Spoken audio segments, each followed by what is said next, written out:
வேறொரு சுவையான ஒரு செய்தியும் சொல்கின்றேன்.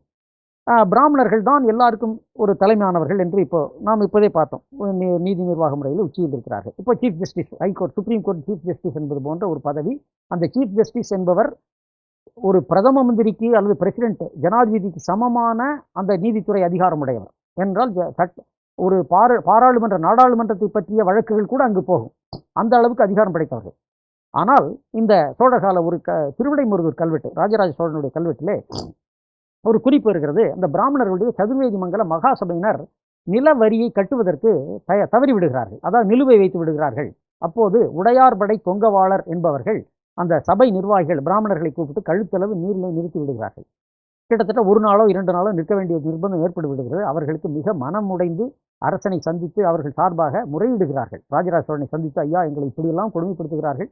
உடையார் படை என்றால் ராஜராஜனுடைய தனிப்படை, கொங்கவாளர் என்பது கொங்கவாள் 700 என்ற பிரிவுள்ள சான்றார் குல பிரிவினர். அதை பற்றி நான் ஒரு கட்டுரையை எழுதியிருக்கிறேன்.